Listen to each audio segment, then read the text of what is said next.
Welcome to Breaking Up, a podcast about breakups, love, and pop culture. I'm your host, Isabella Shields, and this Agony episode is all about dating as a fat person. And I'm lucky enough to be answering your questions with an expert on the representation and misrepresentation of fat bodies. Abi Jenkins-Menzies is a doctoral candidate at the University of Glasgow, primarily researching how fat people exist in the cultural imagination through the lens of British and American film and TV. She's also a guest contributor to She's All Fat, another great podcast about body positivity and radical self-love. Hello, Abi! Hello! Abby's also American, which makes things so much more fun. I mean, it's kind of exciting to get to do this. It's like a cross-cultural dialogue. You use really nice words to describe my topic, so I thought I'd use nice words to describe our conversation. Aww. Transatlantic, cross-cultural, exciting. Yeah, when I think of transatlantic as well, I can only think of like Cary Grant's accent. So if that's where this podcast is, then I'm very, very happy. Oh man, I wish I could do the transatlantic accent. Yeah, the other reference I have for it is in Some Like It Hot when Tony Curtis starts pretending to be Cary Grant and speaking like that. It's really weird. You can tell I grew up an emo kid because my first one is like, oh, that Death Cab for Cutie album, transatlanticism. I was like, sure, that's what you're gonna say. I'm like, oh, I guess just me with my fringe over one eye. All I know that from is the OC, which probably tells you how like not seen or emo I was as a child. I think that's probably better for you, right? I mean, it was tough to be emo. Not an easy time. No, I think it remains tough to be emo as well. I think that's like the core of it, right? It's tough to be me. I think I'm emo presenting as something else, though. Yeah, it's cloaked emo, like hidden emo. I think everybody who works in art is cloaked emo. Yeah, I think that's true. Yeah, it's just like there's like degrees of how you wear it on your sleeve, but we're Absolutely. all feeling it. Yeah. God, anyway, before we answer the agony questions, I was just wondering if you would clarify why we're using the word fat in the context of body positivity when it's often considered to be very negative. Yeah, absolutely. So like many other terms, fat is a term that's sort of been reclaimed by the community of like what other people might call plus size or overweight, primarily women, but people across the board. We've decided to use the word fat because many of us see our bodies as just existing in this kind of neutral plane. It's like, yeah, I'm a fat person in terms of like having fat. I have a body that has fat on it and I am fat. I don't see that as a negative thing. So many of us use that word and celebrate that word where maybe in the past it's been used to bully us or to shame us. We actually just see it as a neutral descriptor of our bodies. Yeah. Is that useful? I think that's super useful. I think it really like helps people understand why like people are using it to take the charge out of it as well. And like neutralization, I think, is really important in this context, especially when a lot of these academic questions that have been sent in are to do with shame and to do with feeling shameful. And like, yeah. I think it's just great to have someone who can like really look across the entirety of like visual culture and like pick up on like where that's been happening, as well as like, would you say you identified as like a fat person? Yeah, definitely. And I have for a long time. No, it's a good question to ask, right? Because there are definitely people who write about or talk about fat that are just interested in it from sort of the outside. Mm-hmm. And that's great too. I think it's such an important topic. And the more people that engage with it, the more people that start to understand like how we can see and talk about weight in these kind of like not shame charged ways. Mm-hmm. But yeah, I'm a fat woman. I have been for a long time. I've been varying sizes across the board. Often people ask me to sort of like, how fat are you? That's a thing. And if you're curious, I would consider myself sort of like a mid-fat. So you have this like wide array. I'm like a size 20, 22. Kind of where I fall. Because yeah. I'm a UK size 14, and I think that's like a funny place of its own, but it doesn't mean that I have the same perspective as like a lot of the people that are writing in would have, if you know what I mean. And like it means I'm worried about like if I was responding to these in another situation, just seeming like not flippant but just ill researched almost in like how to answer them. And I think also because it's such a sensitive topic for like a lot of people as well, because like even like I wouldn't necessarily identify as like a fat person, but I'm definitely not like thin. And I think like even like for me, I'm so aware of like body shame, and like have been forever. Post-feminism's really like kicked us all in the teeth with making us all feel absolutely disgusting about ourselves for years and years Hasn't and years. it just? So like I think definitely someone who's growing up in the early noughties, and like that period of time seems to have been outrageously toxic, like the 90s and noughties, and probably like and before, but like for what I'm thinking of in my lived experience, like I was so aware of like just being fat as being like disgusting, and it's really just a great place to be now that that's kind of being dismantled. Yeah, I hope we're, you can never say until it's happened, but I definitely think that there's a lot more, pardon the pun, but there's a lot more room for fat people in our society now than probably in the last 10 or 20 years, even 30 years, like you're saying, in the 90s. In terms of that kind of like shift that we've seen, there's definitely been fat activists and people talking about these issues for many years, especially starting up in the 70s. We kind of have that second wave feminist like movement. Fat people were trying to be seen in that time as well. But since the kind of like the post-feminist turn in the 90s, when we start seeing all these magazine articles talking about women's bodies in these really like outright ways, talking like praising thin women, praising eating disorders, and then another shift in the 2000s when we start talking more and more about the obesity epidemic, in quotations, and talking about fat bodies as like diseases that need to be reckoned with. There's definitely been a shift in the last 20 years from that rhetoric, and probably as a result of it. So I hope we'll continue to progress in that way where fat people can be seen and heard without being shamed and hated. Yeah, which would be great. Yeah. It would be great for awesome. everyone to progress that way. And I was also just going to say that I think like the internet and like feminist intersectionality has had like a huge role in making like fat bodies more visible, really.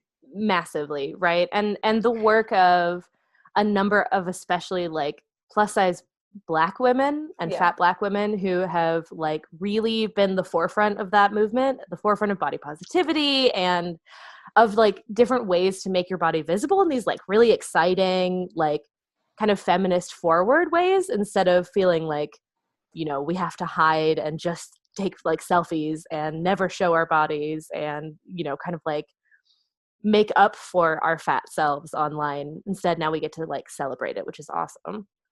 And thinking of online physical representation, we have our first question, which is from a teenager in Canada. And hello, and I think it's so nice that you emailed the podcast. I think that's really cute. A Canadian teenager. So this email starts, hello from Canada. I'm a teenage girl and I've always been very conscious of being heavy. I was bullied a lot for it in the past. I've met a boy online and we haven't sent pictures, but we're dating and he wants to meet or video chat. I'm terrified that he'll see how heavy I am and break up with me on sight. What should I do to stop feeling like this, and how am I supposed to cope if it happens? Man, it is hard to be a teenager. And it is so hard to meet people online, and then the combination of all of these things with, that sense of shame. I just want to validate that feeling, first of all. Right? Like, I'm sorry that you're going through this and that you live in a society where you can't just comfortably feel that you get to just expect that this boy would be into you. I'm sorry that this is the state of things. But I think there's a few different parts to this question, right? I mean, there's what do you do to stop worrying about this? And then what do you do to deal with it if it does happen? Yeah. So I guess we could kind of start with talking about like what that feeling comes from and what that worry is, right? Yeah, because I think it's kind of ties what we've been talking about in terms of being disgusting or off-putting just because of your body. When you've already built this seemingly quite like loving, I don't know if that's pushing it too far, a liking for a teenager, relationship where someone obviously likes your personality, wants to meet up, wants to like, or at least video chat. I think it's a really positive sign, but I guess moving from the digital to the physical is quite frightening in a lot of ways for like a lot of people who are doing online dating.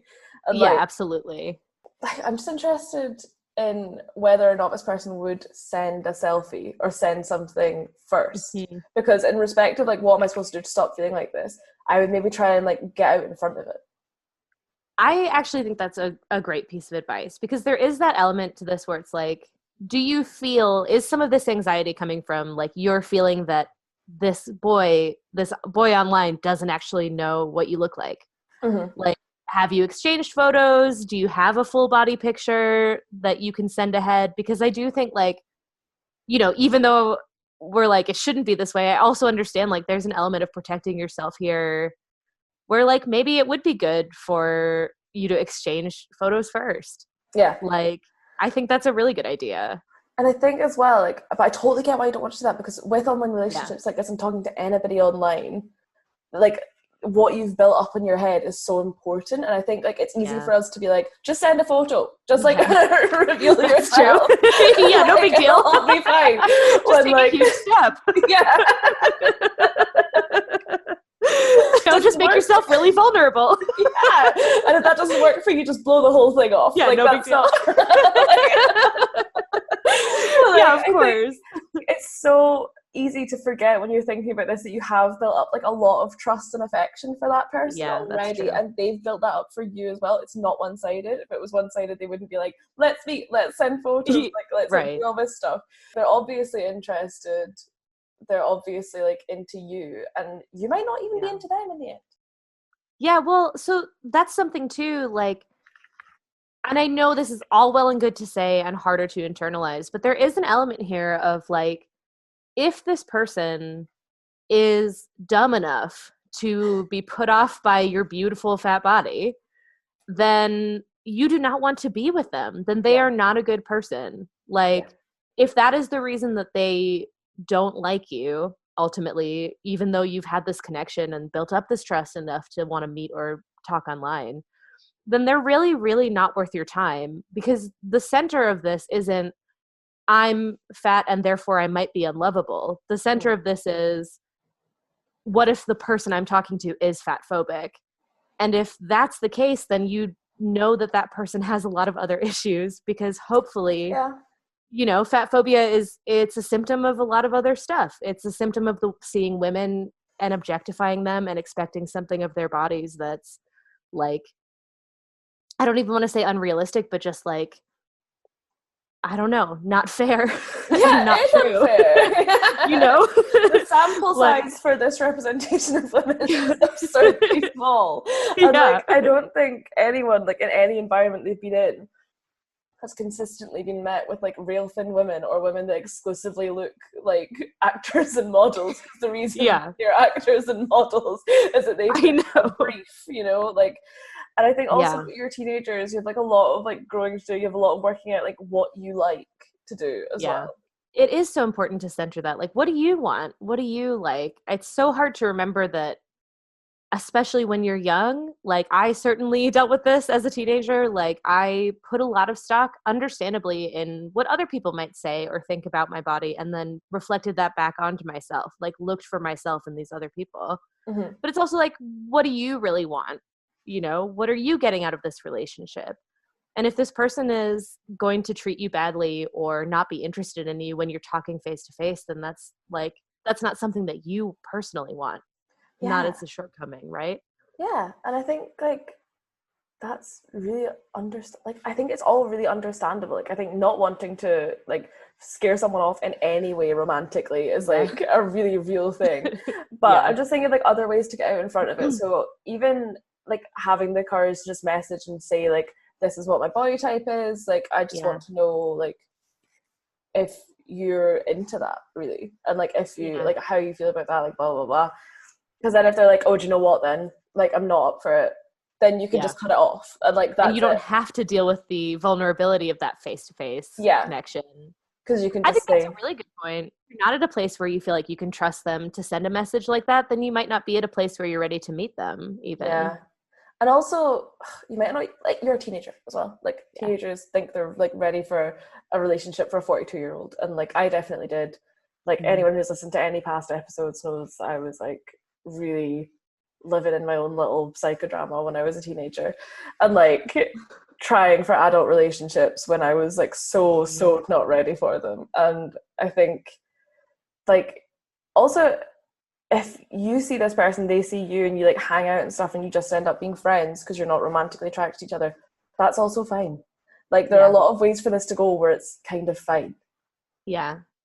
But I can sense all the anxiety around it. And it is, God, yeah. You know, it's, I don't know if there's a way to be a teenager or really to be a person and have no anxiety around a relationship. You know, to be a person and to have no anxiety is to be inhuman, because it just means like you don't care about things. Like you're, I feel like if you have no anxiety, like your indifference level to absolutely everything in your life is sociopathic. Yeah, it's concerning. We're worried. Yeah, and you don't need to have medicalized anxiety, but this like a general level of concern. Is like quite healthy. It's very, very important. Yeah. But have you had any experience with online dating and like how that's gone? I have had a little bit. When I was in high school, that wasn't a thing yet because I'm of a certain age. No, I'm just kidding. I'm approaching 30. So when I was in high school, I'm 65 years old. Yeah. As you can tell from my voice, I'm a boomer. But you know, I did do a little online dating in college, but actually in high school, I had this. I was a secret girlfriend for a while. That makes me so mad. I know. We spoke about this like a little bit before, but that makes me so mad. Yeah, I'll try to keep it kind of brief, but I basically so I was fat in high school and I was really stressed about it and I didn't really know how to talk about it, and there wasn't really a platform for me to see other happy fat people at that time. I know it existed, but I didn't know how to find it. I didn't even know to look for it. And so instead, I think a lot of that went into like trying to validate myself and my body by finding boys who might be into me and kind of using that as a way to like feel okay about myself, or like that was something that would tell me it was fine. This is all with hindsight. I don't know. I couldn't have articulated that then. But I got really into this boy, a couple years older than me. He was a football player and he played the drums, and he was like one of our close friends in my friend group, and we'd hang out all the time. And I was so into him, and we started like making out in his car after all our friends would go home. He'd be like, I'll take you home, and then we'd make out in his car. And then we started making out on my couch after my friends would leave movie nights, and it seemed like a recurring thing. And so I was like, I thought this was building up. I was probably about 15. I thought this was building up to like, maybe we'd start going out. And we'd been doing this for about a year. And it would happen like we'd have like these really steamy, long teenage makeout sessions. We could just like kiss for hours. Yeah, I can still do that. I'm still horny for kissing. Like, I love to kiss. It's so nice. Welcome to the 15-year-olds episode of the podcast. I love Isn't kissing great? And I thought we were going to this place, and then the next year, so it'd been going on for a while, kind of on and off, and he wouldn't really acknowledge me at school, but I thought that was going to change. So the next year, I'm like, this is the year. We're going to do it. And so prom was coming up, and I was like spending a lot of time with him, and we had this like really exciting makeout session at my friend's house in her basement, and he went upstairs and he asked my friend to prom on the same day. Shortly after. Are you fucking kidding? I am not kidding. Are you? I know. I didn't know, but for the listener, I did not know this was the end of the story. And I feel like I've just watched like 6 episodes of a TV show. I'm so angry. It is heinous behavior. That is like out of control. That kind of divorced from reality move. No, I know. Oh God. And I wish that was the end. I wish I had called it off then, but I didn't. It went on for 2 more years after he took my friend to prom. Oh. I know. Are you okay? Yeah, so what happened, so the way that it actually ends is that I went to college and out of state, like miles and miles away. he went to a crummy community college. He moved back in with his parents, and I came home for a summer and was like, oh, I dodged a huge bullet here. It is so good that we didn't keep dating, because I went on to find out that I was worth something. Yeah. And he went on to never date anyone. He went on to never date anyone. It's like a recluse. Yeah. I, Which is sad for him, but... Yeah, if there are any recluses listening, like, I'm sorry. But also, that's a real win for Abby, unfortunately. It was a win for me, in this case. It's not a win overall. It's not an objective moral win. But in this specific case, I was pretty happy. I was like, if you had dated me openly, I might have married you. Like, we could have lived a happy life. And we would have gone to university together. You might have moved to Chicago with me. From my small town in the Midwest. We could have been a Lifetime movie, you idiot. So, teenager from Canada, just remember that if this guy does something similar, if he dumps you, he's not part of your Lifetime movie, okay? He's not that's it. I love that. He's not part of your Lifetime movie. And I think we could also address that, like, that second part of the question, though, which is like that how am I supposed to cope part, which is like, so I think my first answer is don't cope by continuing to talk to him, which is how I coped with someone not accepting me and not wanting me officially in their life, but still wanting me to be their emotional support and their makeout friend. And I really don't recommend that, because it is so hard on you. It is too much. That sucks. That is like... sucks. When you're hooking up with someone but they also treat you like a therapist, it is really crazy. It is like a crazy place to be. And it puts you in such a weird head spin of like, so is this... Are we like... What? Yeah. What is going on here? and like, what do I owe you? Like, do I owe you me? Like, what about me? Hang on, like, when's my therapy session? Or are you just like, are you clocking off? Right.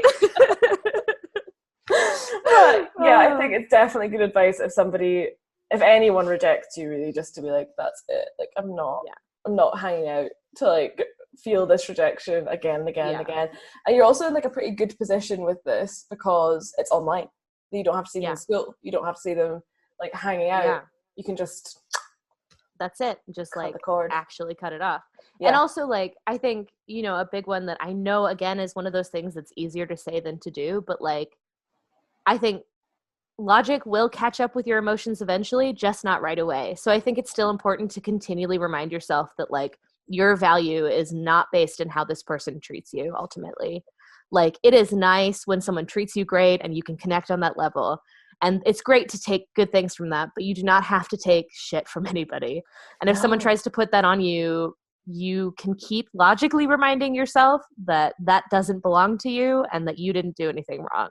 Yeah, completely. You know, you didn't do anything and eventually wrong. You'll believe it. You will eventually believe it. Maybe not right away, but it's important to say to yourself. Just keep it going. Like, really just try and like hammer it in all the time that like you're worth more than that. And also that like it's your life. Like, that's some advice I got when I was like thinking about breaking up with someone who was just quite like difficult to be in a relationship with for like a variety of reasons, circumstantial, mental health wise. But like one of my friends sat me down and was like, no, but like it's your life. Like, this is your life. Yeah. This is how you're spending your time. Is that how you want to spend your time? Oh, and I was that gave me chills. Fuck. What a wonderful thing. Yeah. Because like, she'd seen me like deal with like, it was an on and off relationship, like a lot going on, and like I had a lot going on, but it was all very much like taking a back seat for that, really. Yeah. And like, it's just not healthy. Like, it's just not healthy when you're not living your life as if it's yours. Yeah. When it stops belonging to you. Yeah. That's so like, it's your life, man. Just remember, you're the main character. You can decide whether or not this person's a supporting character, a love interest, whatever. Yeah. And and like, just trust yourself. There will be others if this isn't the one and you want to keep dating. Like, you're 100% like valuable and wonderful and beautiful, and we love you. And we hope you love yourself. Sick. Yeah. You're dope. You wrote this cool question.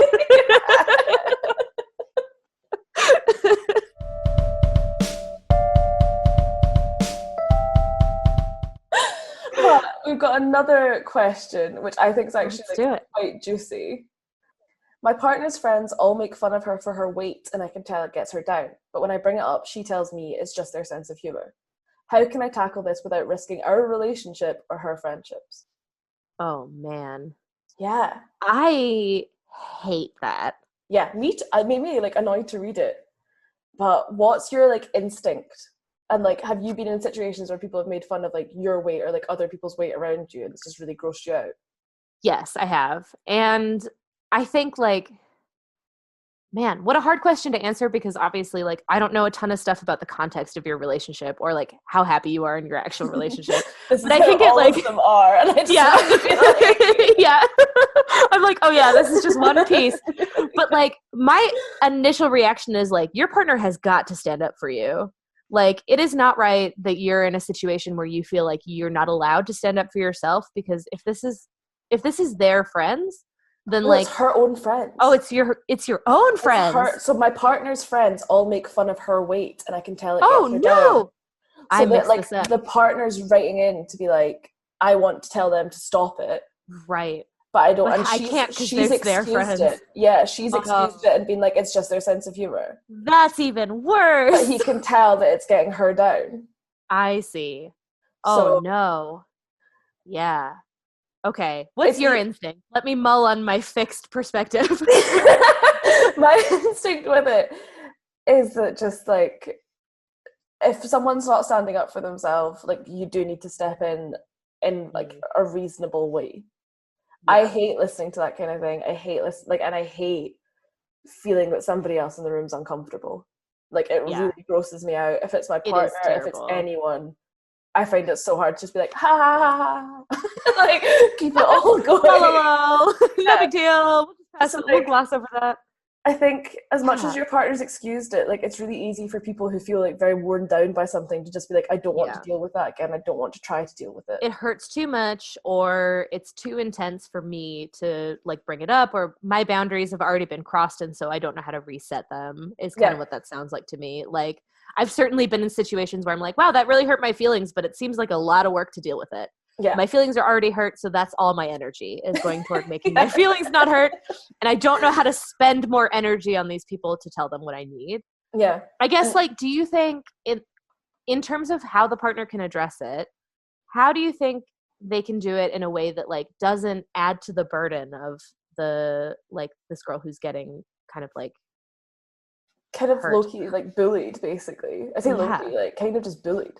I think this is I was never bullied when I was at school or anything like that, but the way I would do it would not be to say it in front of her friends and her, because that's a really easy way to make everybody uncomfortable. If it's a social event, it sets you against people in like quite an intense way. So I would try and pick the friend that you this is really psycho the friend that you think has the most influence almost, or like is closest connected to like the other friends. And then just like, if it happens again, just like try and get them for a chat and just be like, it really gets me down, it really gets her down when you talk to her like that. And I know it's part of your like banter, I know it's part of your like jokes and stuff, but it's really wearing her down and it wears me down to hear it, so I don't want to hear it again. And I have to say, like, if someone said that to me like in such a reasonable way, because I think the key here is trying not to be angry when you address it, like trying to address it at a time when you feel like you can do it kind of comfortably, because there is a place for anger if this continues. But I think like they clearly aren't thinking of it in those terms. At least we can imagine that their intentions are good from this point, that they are used to kind of taking the piss, that they're used to kind of messing around, and they haven't really thought about the emotional ramifications. So I think it's really important that it's not like in the moment or right after. It might actually be easier if it's just a random Saturday afternoon. Yeah, that's true. Because what you don't want is someone to be like, listen, it's just like a joke, like stop taking it so seriously. And like if she was upset about it, she'd tell me. Yeah. Like she would have brought it up. Because like that's then she should say it. Yeah, no. Or like, why are you speaking for her? Because that's how people react when they're defensive. Yeah, and that's how people react when they like perceive that they're being attacked instead of just being like talked to. Yeah. And so if there's a way to just make this as like comfortable as possible. And I think like now it's really hard, right? Because in person isn't really an option for most people. So yeah. So like it's hard to say like, is it better to like is it better to literally like schedule a Zoom or find a time when you can see them in passing, because it's so much easier to have that kind of conversation when there's a face involved in it?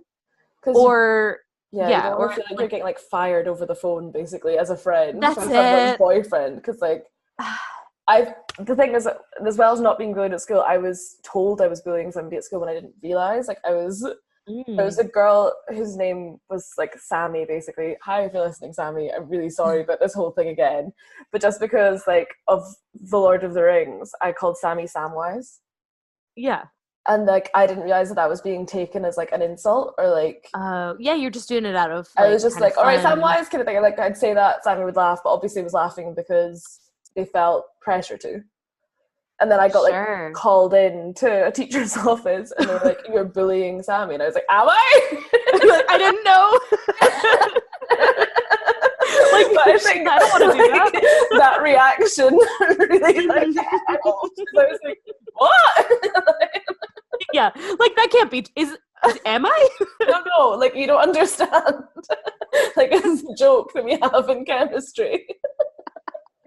And then they were like, because I was like, well, who, like, I was brought this forward as like a problem. They were like, Sammy, you idiot. Yeah, in your head, you're like, oh, someone misunderstood our fun joke that we have. Somebody else has heard this, like, interpreted it differently. Don't worry, guys. Like, I got control. And they were like, no, you dumb bitch. Like, that's like, you can't call people hobbits. It's not nice. It's like, all right, yeah. Like, oh, yeah, I guess I won't do that anymore. Yeah. And then, like, I was like, well, should I? It's like weird because I was like, should I apologize? And they were like, no, just don't do it again. And I think that's that's such a great thing to remind him of too, to say is like, I don't need you to like, I really don't want to make a thing out of this. Like, I don't want you to apologize to her. She's okay. I just want her to be more okay going forward. And the thing that does that is if this kind of talk stops. Yeah. And if she doesn't feel like terrible at the risk of being insulted, like every time she sees you. So I think that's like, I think that would be my approach. Just trying to speak to one of them and then being like, if you could just tell people to like cool it, then that would make everybody's life easier. Yeah. I think that's a great approach. I hope so. Nothing more to say, really. Nothing more to say. Nothing more. The end.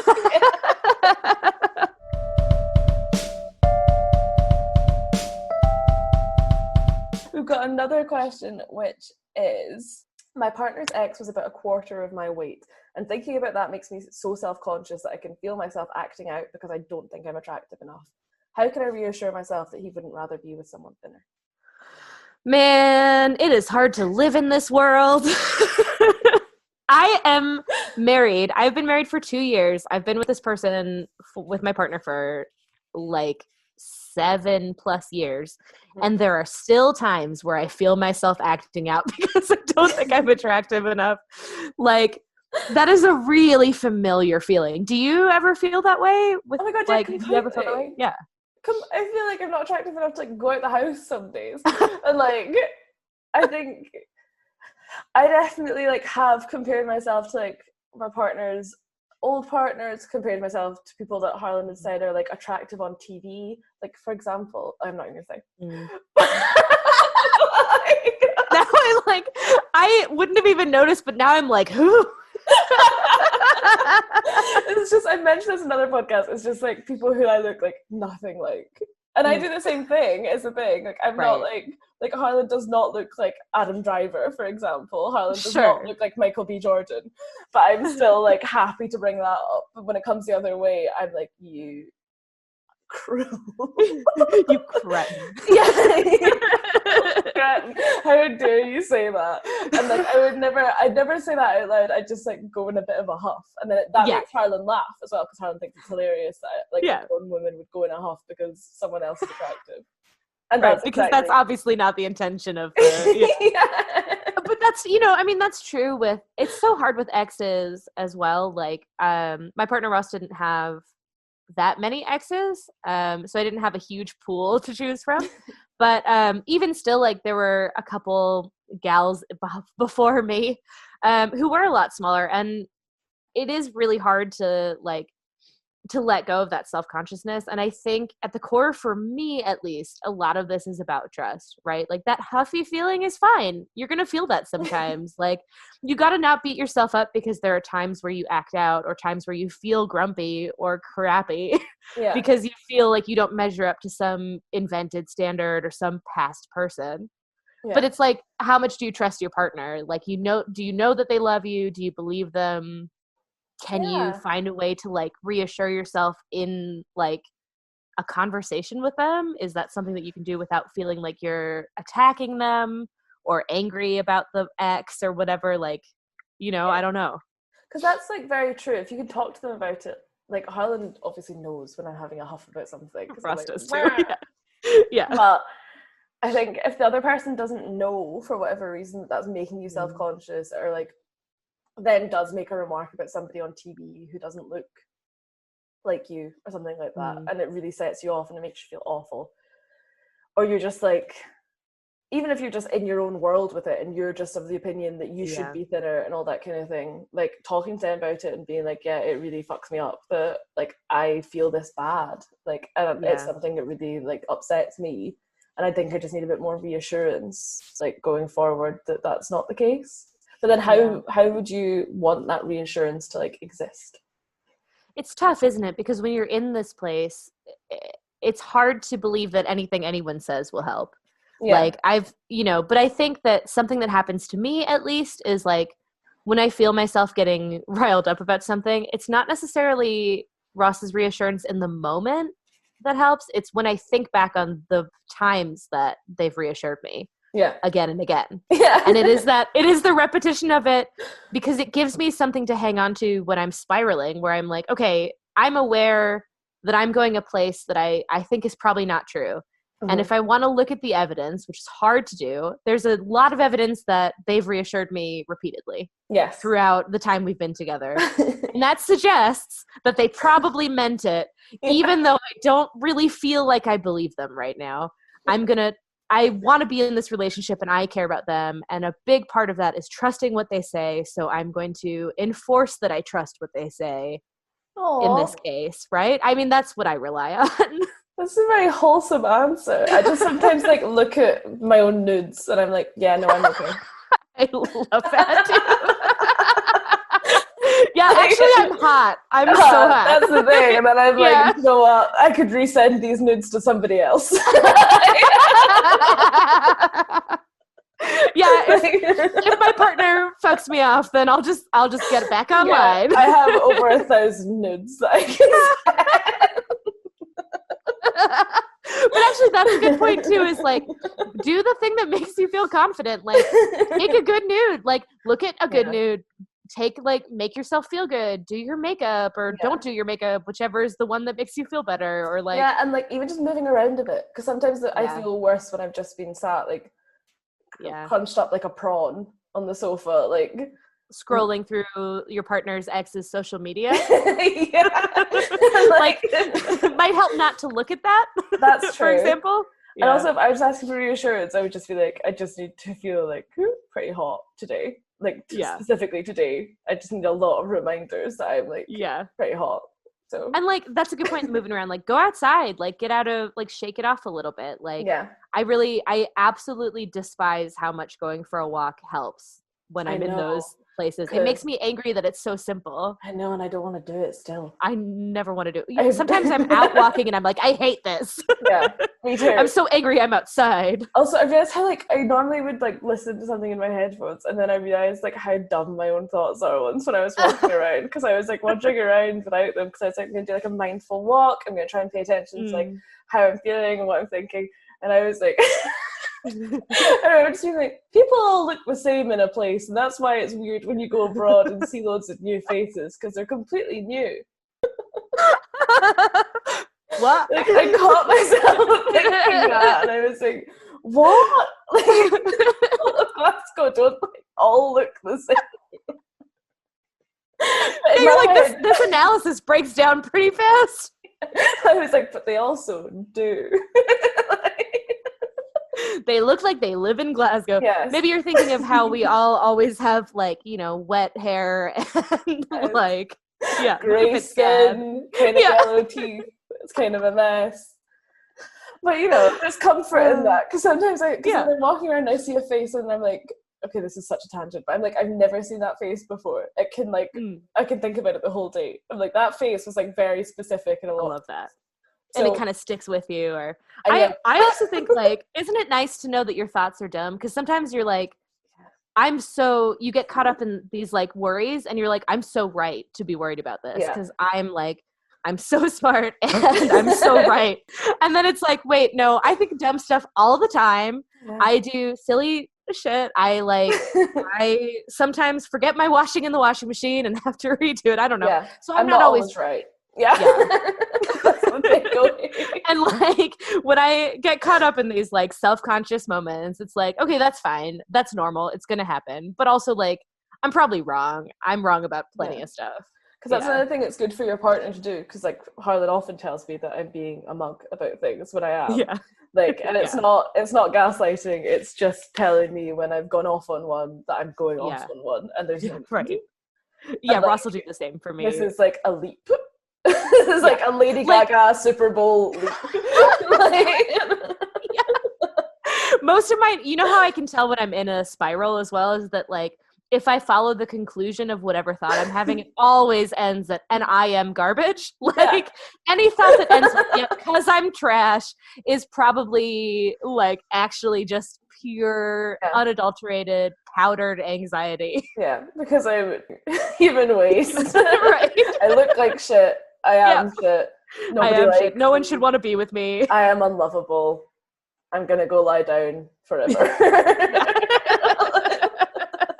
And that will solve the problems of the day.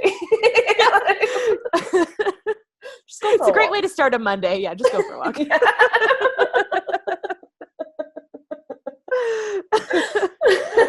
Oh man. So yeah, I guess that's my the wrap up for that. I guess would be stop looking at your partner's ex.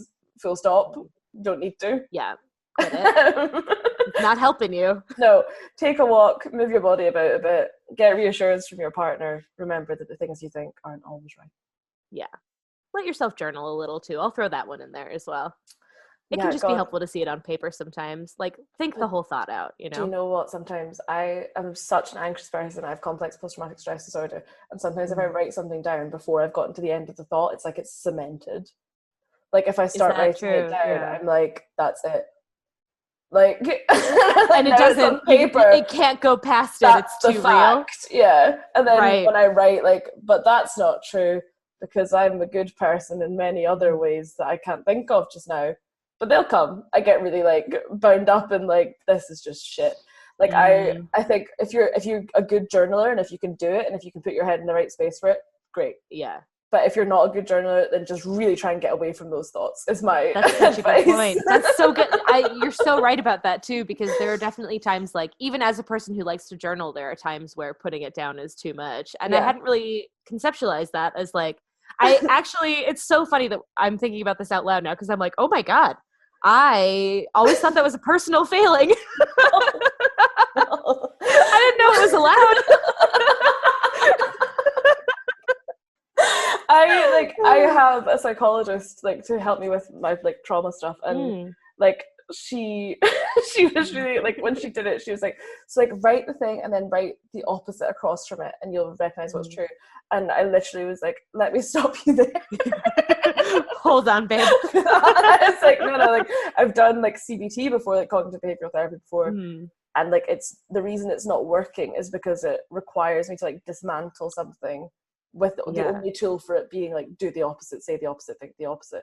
And like self-compassion based therapy is to do with like not trying to undermine existing thoughts but to try and put like other ones forward first, right? Like, interesting. And not try and like excuse something or like try and explain something, but to just try and lead from a different direction, try and like remember that your goals are like manageable for like just feeling better.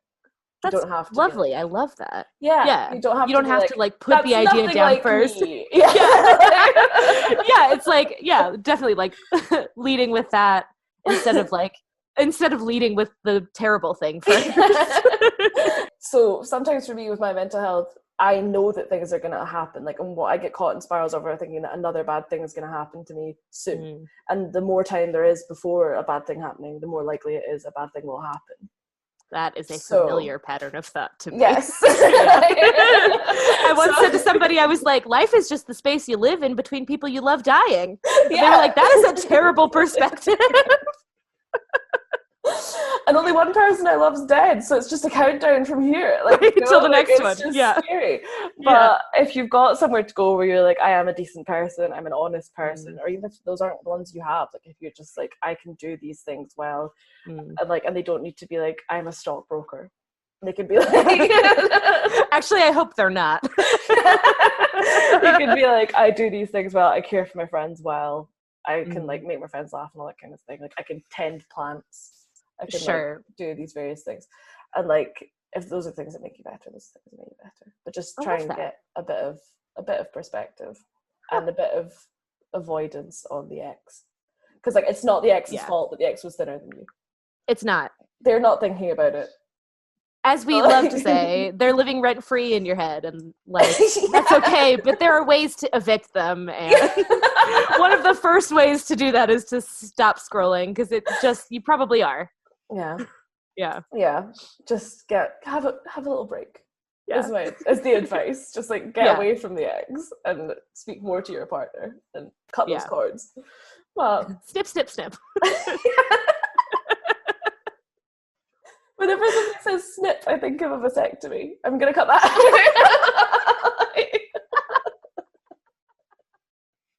Please leave it in.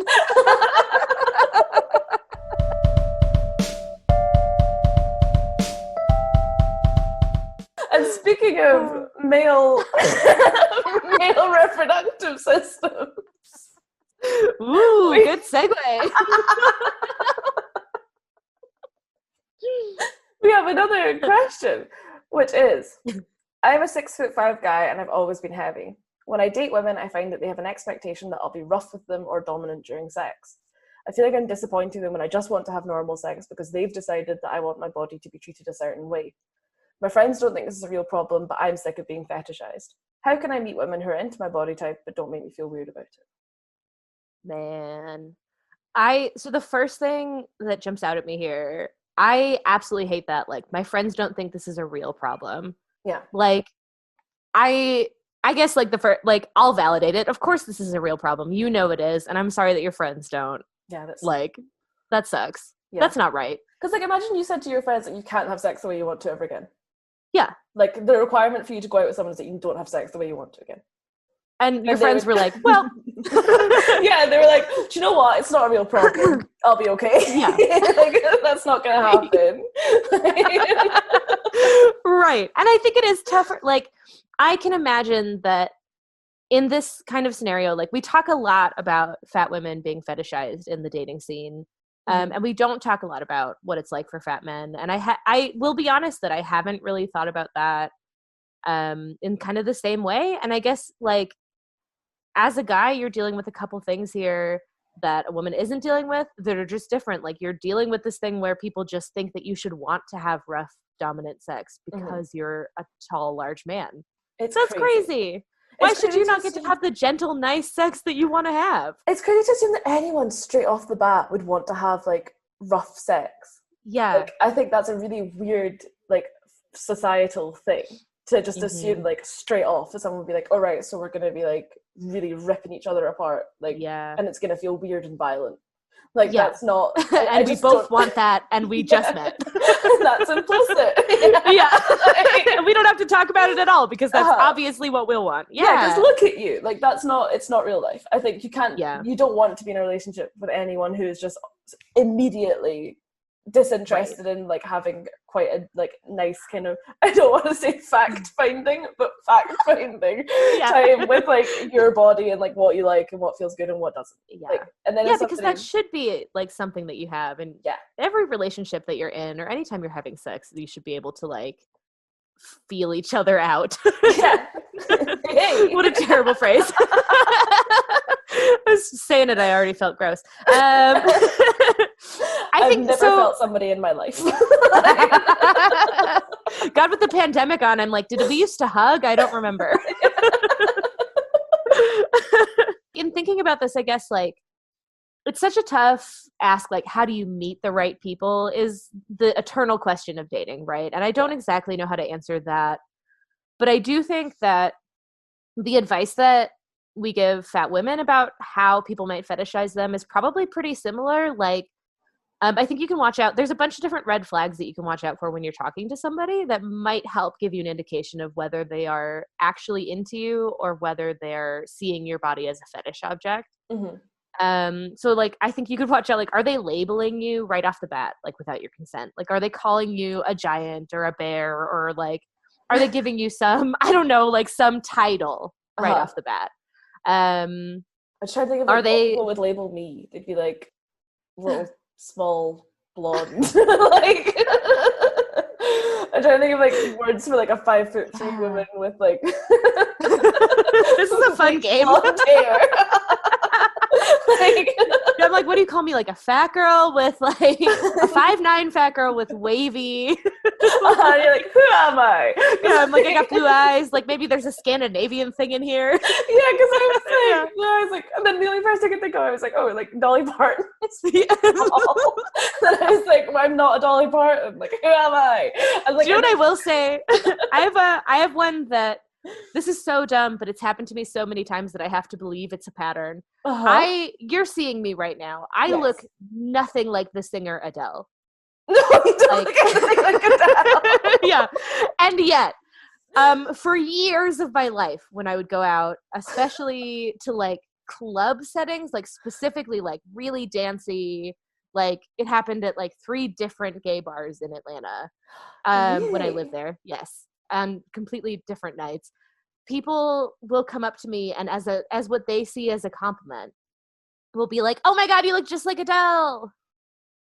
And I do not, but I think it's the only fat person that they can think of that they're not like, they're just like, oh, I don't know, you look nice, so you look like Adele because she's the prettiest fat person I could envision, or the most famous one. Because this is the other weird thing about it. You're like, I guess that's you trying to be nice, but it's come out in like the weirdest, so like, odd. why can't you just be nice to me? Like, why do you have to make me somebody else, like, and categorize me in some way to make me feel like normal?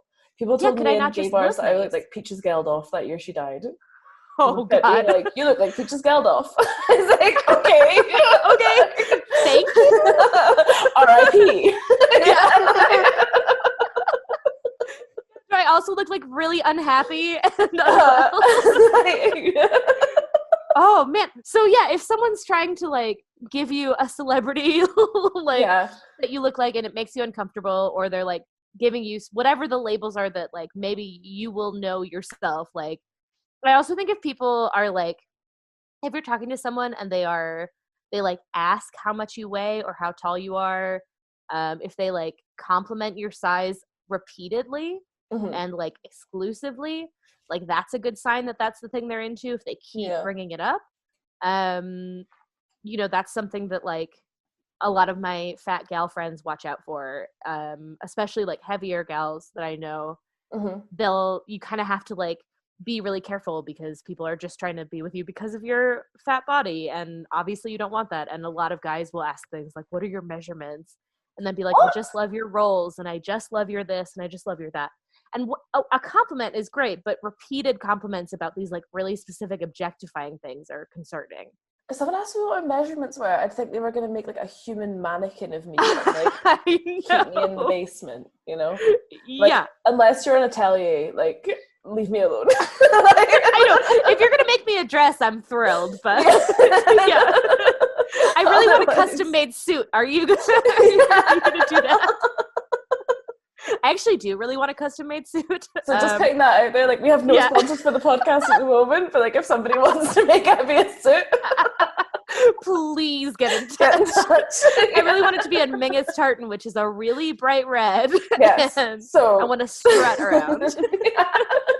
And I want a wedding dress, but I'm not getting married, and I'm just gonna sit around in my house in it all day. And I want it like you want to drink like a beer in the wedding dress to feel like a cool bride. Guac all day in the wedding dress. There's a couple other things you can watch out for. Like, if you do go on a date and you're in bed together and maybe they're like, maybe you've gone on a couple dates, maybe you've slept together a couple times and you're still trying to feel it out. If they're only present with you in sexual moments and not very present when they're with you otherwise, or they don't really like listen to what you're saying, those kinds of things, then that's a pretty good sign that they're only interested in you for this specific thing they want out of sex. Obviously, if you like, you're saying you do not want to be treated as the sexual object, you want to be an equal partner in the exchange. So I think, like, you know, if it feels weird, you can check in with them. You can always ask questions for clarification about what they want. It is always okay to express your feelings, even though it's hard. And if it feels weird, it doesn't feel right, then you can just trust yourself, I think, and just check out of that exchange. Yes. Because I was thinking of ways to like preempt it, but this is quite difficult because I was talking about it with my partner and Harlan was saying like it would be really, really weird if like we were on a date and I was like, oh, this other person that I was with, this guy I was with, like was really rough with me during sex and I hated it, and like just try and make like a joke. I was thinking of it trying to make like a joke. I was like, oh, the last day I was on this guy was like just 50 Shades of Grey straight off the bat. Like try and think of it in like a funny way, or try and make it like a bit more like, oh, that was really crazy when that person was like that. Because then Harlan would be like, no, I wouldn't want to hear about you having sex with other people, and I wouldn't want to go on a date with someone and then think that if we had sex they would just tell the next person about that. I can see that. Because that's like that's a bad vibe to be like talking about past. Bringing it into these early dates and things as well. Like, because as much as I can feel like you're trying to protect yourself, it's not going to make the other person feel good. And if they're not on that level, because you're still in that stage where you're feeling them out and you don't know, you also don't want to like, you don't want to bring it to this like bad vibes location. Yeah. And like it's hard because I'm just thinking of ways to say like I don't want to have rough sex without like a sweet like my favorite flavor of ice cream is vanilla. Doesn't really like cement it, does it? No. If you take that at face value, you're like, sure, okay. And if it's your bio, why? If it's not someone's bio, I'd be like, right, no. That's pretty dark. I don't know. That is a really hard thing to signpost, I guess. And it's hard because like, it sounds like this is a straight guy, like swiping on women. And I think there's a lot of expectations for how he's supposed to come across too, that like, maybe like in a way that sometimes fat women don't have to deal with because there is a different expectation. And so you're kind of allowed to do things like say like fatter in real life on your bio, or like, you know, make it really clear that you need fat accepting people. Like, I feel like there's a difference between how women are allowed to talk about themselves, or like how they can feel comfortable, versus how men often feel. Yeah. I don't want to generalize too heavily, but. No, I think that's true. I think there's so little on what can feel really dysphoric for men in terms of like their bodies. Like there's so little about men having stretch marks, which is like really common. Yeah. Of course it is, because we all have skin. Has had skin. You'll all be happy to know that everyone I've been with has had skin. I'm really pleased about that. Yeah. I think we're all equally relieved. And like, I don't think I've ever been with anyone that didn't have stretch marks, like somewhere on their body. Yeah, I mean, most people do. Yeah, you've grown. And like there's a lot of ways that guys are made to feel like really terrible about themselves and really unattractive, and there's a lot of ways that guys are like, I think, and like everyone's just treated really badly when it comes to like expectations, whether or not that's in sex, or like how you're going to perform in a relationship, how you're going to be as like just a body in the world. And I think if anyone's coming into sex with like a demand that you'll do something, they kind of suck. Yeah, and that I think it sounds like, you know, it sounds like this person is like figuring that out, is still very much in the process of like figuring out how to look for that, but it also sounds like that's been an experience. So I wonder if there's also a way to like look at, are there any patterns that existed in the people that you've had, like the women that you've been with that have treated you that way? Are there things you can notice from the conversations that you had, or the ways that they maybe talked about you? Yes. But like ultimately it's also like, it's so hard because it's like not your responsibility to stop people from expecting something from you sexually that doesn't align with what you want. No. Like, not at all. it's not your responsibility to do that or to like have to signpost it, but I also get the desire to find a way to do so. Yeah, it's just tough because like you really like. I was just thinking there about how unexpected things can be when you're like dating and you're trying to meet someone for the first time. And Yeah. like, I went home with a guy I was dating once, and then he was like, yeah, it turned out he had a foot fetish, and that resulted in me being like, because like I'm not the kind of person that would want to be like, I'm not doing that unless it's like scat stuff, incest stuff, peace, like just that is stuff that a like, conversation needs to be had about, for sure. Yeah, but I was like, yeah, you can suck my foot, like I don't care. Like, I'll be fine. I get what that makes sense to me. Yeah, sure. Like I've got kind of nice feet, go ahead. But I didn't realize how horrific the feeling of my own toenails clacking on his teeth would be. So when that happened, what an image. Like, it was horrible. I was like, I'm not saying that that's horrible for everybody, but I'm saying it was horrible for me. And I had to like yank my toes out of his mouth and be like, I'm really sorry, it's just not going to happen. Like, I don't want to do that again. Yeah. And like it does take it takes the heat out of things a bit, to be honest, because you're sure, like, of course. I feel weird, you feel a bit shameful now, but like it's not gonna happen. Yeah, and I don't want you to feel ashamed. I also just don't want to do this thing. I'm just like not going to do it. Yeah. And like I think obviously if these women are immediately just making these sort of sexual demands of you, they're not people you want to know. But if there is a way to be like, to feel it out with people, maybe not going home with people early as well, like maybe trying to just like really set the groundwork for like how you are together generally, because sometimes like if someone's expecting that you're going to treat them like in quite a rough way, they might have signposted that in conversation or like implied that they like that in conversation somehow. I'm trying to think of how you do that, but I don't know. I mean, I guess you're right that like if you're kind of waiting, then it might be that your like text chat heats up a little bit if you haven't had sex yet. So you might be able to tell from that what sort of like language they're using.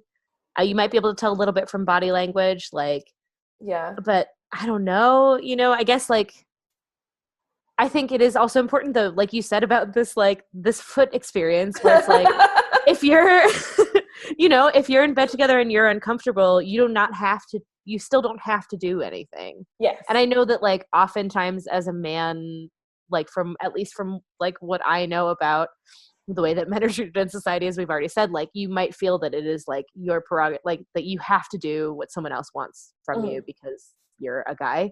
Yes. And I think like, and so there's this like performance expectation in quotation marks, but I like you don't have to do that. It is absolutely fine to just say like, sorry, like I'm actually not really into that. I'm kind of more into like other stuff, you know, like whatever you're other into. Stuff. Yeah. And then say it like I like this or that or like it doesn't need to be like no, I'll only be having sex in this way. Goodbye. It can be like, oh, you know what? I actually really like making out. Can we make out for a while? Like, you know what's really good? There's a podcast all about how kissing is really nice. Should we put that on? So you can get a feel for We'll just kiss to it, you know? Kiss to cackling women in Glasgow. Transatlantic cackling. Oh dear. But yeah, I think also like you might want to do, if that is what they're into, but they can have normal sex, then and they're like quite interested in both, but they just want to try something. Because I think that's how like normally how these things emerge. Just someone being like, could we try this? Right. And then if you like, if it's the case that you actually like you don't mind doing it and you like it because they like it later on in the relationship when you've already got like a healthy foundation for sex, then great. But just try. I think the only advice I can give is just try and like look out for red flags and like check where you are and like just build a strong foundation in terms of intimacy before you like get going. Yeah, I think that's it. Like I wish that we had like the end all be all answer to this, like put this in your bio and it'll never happen again. But of course, like, you know, the world of dating is what it is, and these are all questions like this is specific, but it's also like related to everything else that's hard about online dating, isn't it? Yes, like completely. I do or don't want this thing, and yet I keep meeting people who do or don't want the opposite. Yeah. Like, so here we are. Yeah, right. and like, but if you want to, like, if you find something that works, absolutely do write back in and let me know. And I'll that would be fascinating. I'd love to hear. Yeah, me too.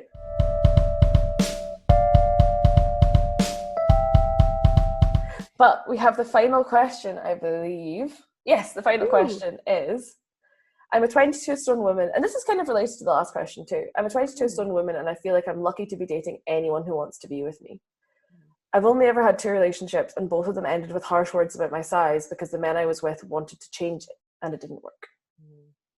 I want to keep the lights off and most of my clothes on during sex with my new partner, but he always says that he wants to see me. I'm worried that if he does, he'll end things. What should I do? That's really hard because you've been burned so hard in the past by these. But these grossos. Yeah, these horrible dudes. And it sounds like she knows her own worth. Like, she pretty clearly wasn't comfortable with being asked to change her weight or being asked to like do something that was like out of the realm of her own comfort, which is really important. This, like, my initial instinct is like, is there a bridge between turning the lights on during sex and like where you're at now? Like, is there like a nudes exchange that could happen? Or like, I'm obsessed with nudes, but you know what? From talking to friends, I'm like one of 3 that are into nudes. Yeah. Yeah, not everyone. I'm not a huge nudes person. I totally understand people not wanting to do it. I like, even when I'm taking nudes, if I see something, I'm like, oh god. I'm like, just need to maneuver more. Edit that out from my own body. But it's also, you know, even so, like, I know not everyone's comfortable with it, but like, is there a world in which like seeing yourself in sort of like a lens or a curated way will help and could help. Will help. Yeah. But the other thing is, and like Arlen also reminded me that the first night we slept together, I was like lights off because I was trying to be like demure, but my body was so pale that the light of the moon like illuminated my pale body, and I might as well have had all the lights on. How beautiful is that? Like a glow in the dark. It was actually like a glowworm, honestly. Just by virtue of being incredibly pale. And like the things that I was thinking about with this as well was like, if someone's already been having sex with you with the lights off, with a lot of clothes on, and if they've seen you alive in the world, they probably do have a good idea of like what you look like. Yeah. I really love, there's a great, and I won't quote it properly, but there's a great statement from Lindy West where she's like, I spent a long time trying to figure out how to dress, like, so that my figure would be flattered as much as possible. And then one day I realized that all my friends knew I was fat, and I, like, it wasn't a secret. Yes. And even though I was expected to keep it a secret, they actually like knew what my body looked like. Yes. And I think, like, you know, that's like any piece of advice ever. It's a little easier to say than to like internalize. Mm-hmm. But I think you're right. It's like, well, you've spent this time together. Maybe it's just like, maybe it's okay to let yourself take this really slowly though. Like, yes, I don't think you have to just pop the lights on suddenly and be okay with it. Like, if, you know, it's like under industrial lights, completely naked, like standing up with like your hair scraped back. Like, that's not. Yeah. And you don't have to suddenly like suspend a mirror above your bed. Like, it doesn't have to like a confrontation. Right. Like, yeah. But is there, you know, so if like, you know, if you've been partially clothed, is the way to start, like, could you take off one more item of clothing, or like, yes, maybe it's like, I would be okay if if we put on a lamp with a cute scarf over it, and it was sort of or even like a candle. We'll have a candle. I'll take off more clothes than usual, with the caveat that I can always put them back on. Yeah, absolutely. And that caveat should always exist. You should always feel comfortable like adding a blanket or moving away or blowing out the candle. That's a really easy thing to do without ruining the mood, right? Like, it doesn't have to be 0 to 100. Yeah. And if it is something, I think the other thing that's important here is like, is that something that you want to do? Yes. Like, is that a level of intimacy that you are interested in having as well? Because then it's worth working toward. But if you're actually like quite happy with sex with the lights off and your clothes on, then like, I don't think you have to rush to like quote unquote fix anything. Like, then it's a longer conversation. Like, I appreciate that's what you want. I'm not ready for that is an absolutely fine thing to say to somebody. Yeah, and also like we can presume that this guy's into you because he seems very keen on having sex with you. Right. So I think he'll be quite happy to just like take it at your pace. And I think also it's like a big sign of how much he likes you that he wants to see you. Like I think that's really like, important to remember and think about. I think so too. I think so too. It'll just make you feel like this whole thing is about how much he likes you. And these guys like in the past suck. Like they're just absolute dicks. And it sounds like this guy isn't those guys. Yeah, in the last episode, Cameron gave this quote, I can't remember who it was from, about not being a carpenter but being a gardener in your relationship and like tending to someone instead of trying to like chip away at them and make them what you're like imagining them to be. And this is like a really visceral version of that, like this like chipping away at somebody in terms of them trying to control your weight and like your physicality. And you don't want that. Like you want someone that's gonna like look after you, basically. Yeah, and who's interested in you and what you want and who you're interested in and interested in what they want. And it sounds like there's a way to cultivate that rather than it feeling like someone yanking the tarp off your house. God, did your mum ever when you were younger wake you up by just chucking your duvet off? Yes, it's happened. Yes. How, like what a cruel way to wake up. It doesn't have to be that. Yeah, you don't have to awaken by cold skin prickling every inch of your body. And a sense of absolute vulnerability. Like a, what is that, like a snail out of its shell? The feeling. Like, ah!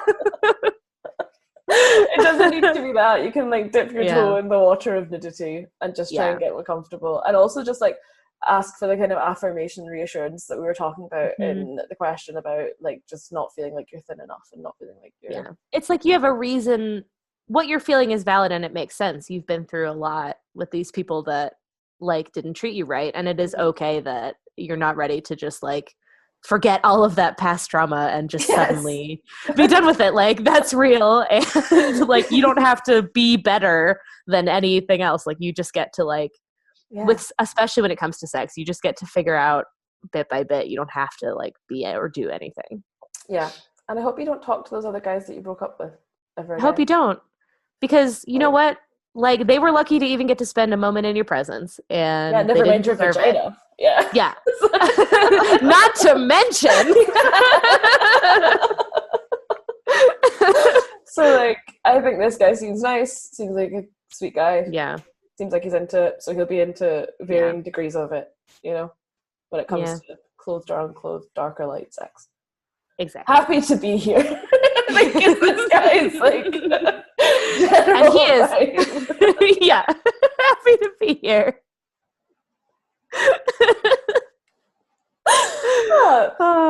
Yeah, I hope you have a good time.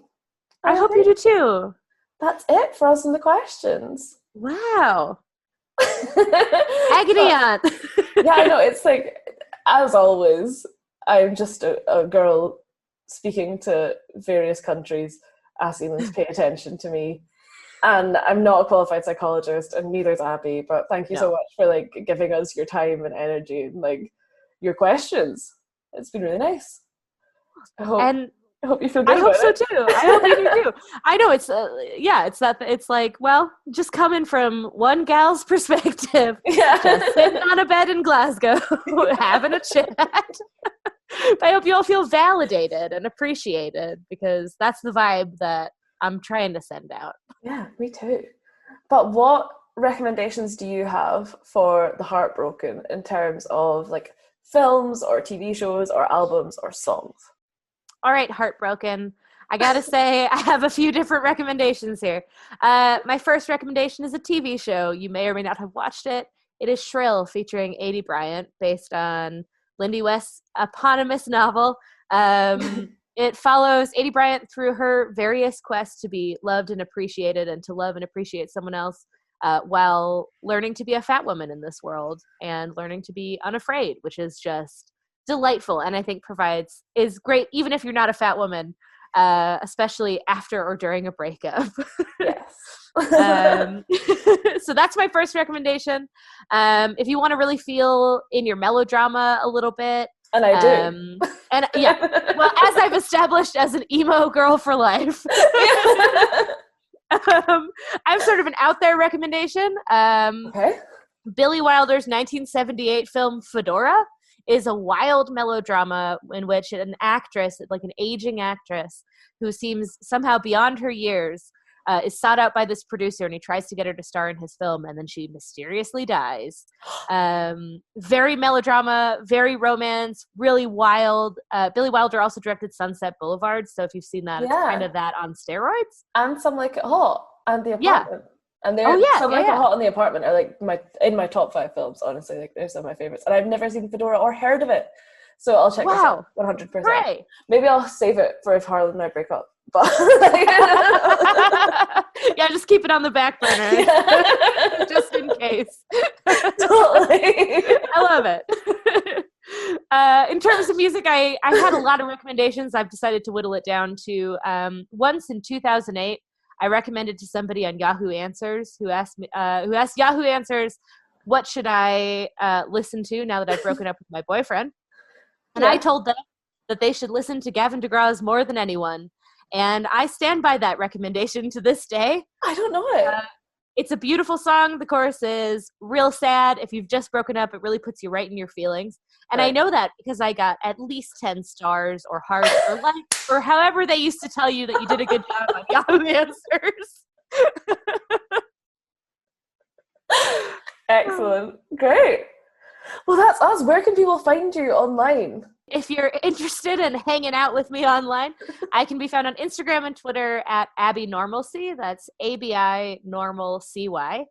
I'm kicking around. I'm hoping I have some projects in the works, but nothing I can pitch now. So come follow me, hang out with my crew, and eventually I'll do something cool. I promise. Excellent. And you're going to be a guest in the upcoming season of She's All Fat as well, aren't you? Yes, I am. Yep, I'm doing. Thank you. I'm doing Patreon episodes with them, 2 every month for the next wee while, and then I'll be on a couple actual episodes. So keep your eye out. Amazing, exciting, and you can find us as always at Breaking Up Podcast on Instagram, where you can send us in your agony questions. You can just talk to me because I'm always bored. You can do whatever you want. You can just send me memes. You can send me breakup content. You can send me breakup advice. You can send me breakup songs. And you can also send all of those things to breakinguppodcast@gmail.com, which is the other place you can find me. Or you can look at the art gallery that I'm director of, 60 Nicholson Street on Instagram, because we've got a great programme coming up and it's all very exciting and I hope you like it a lot. But yeah, thanks again to Abi. Thanks so much for having me. It's so fun. We'll bring you back if this guy tells us exactly how to protect the men. Please do. Please do. I have to know. Yeah. So I'm going to say bye. Bye.